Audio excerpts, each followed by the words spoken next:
Rajkot marketing યાર્ડમાં આજે જર્સીમાં સૌથી વધારે આવક કપાસ, મગફળી, ચણા, કાળા તલ, ડુંગળી અને મગના પાકની થઈ છે. બીજી તરફ શાકભાજી વિભાગમાં સૌથી વધારે આવક ટમેટાની અને બટેટાના પાકની થઈ છે. રાજકોટ માર્કેટિંગ યાર્ડમાં ખેડૂતોને પૂરતા પ્રમાણમાં ભાવ મળતા હોવાથી આસપાસના ગામોના ખેડૂતો પોતાનો પાક લઈને રાજકોટ માર્કેટિંગ યાર્ડ આવતા હોય છે.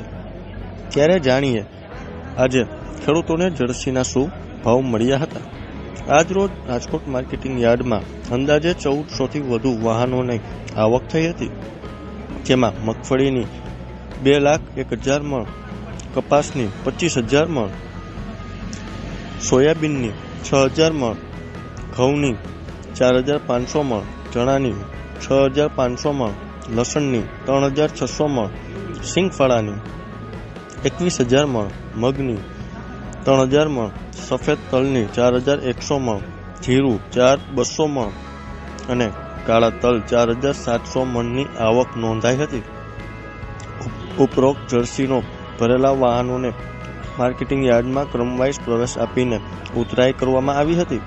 રાજકોટ માર્કેટિંગ યાર્ડના chairman Jayesh Bogra, vice chairman તથા ડિરેક્ટરો સહિતના સ્ટાફ દ્વારા ઉતરાઈની સંપૂર્ણ વ્યવસ્થા કરવામાં આવી હતી.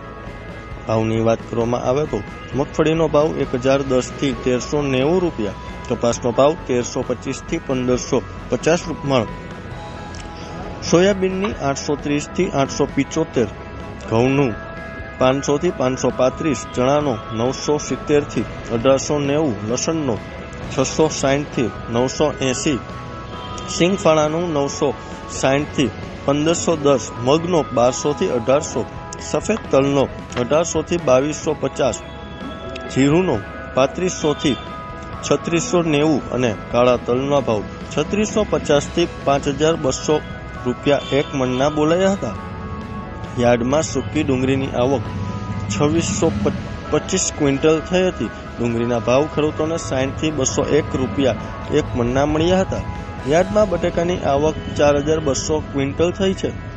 બટેકાના ભાવ ખેડૂતોને 180થી 390 રૂપિયા મળ્યા હતા. જ્યારે ટમેટાની આવક 1,317 ક્વિન્ટલ થઈ હતી. ટમેટાના ભાવ ખેડૂતોને 451થી 640 રૂપિયા એક મણના ખેડૂતોને મળ્યા હતા.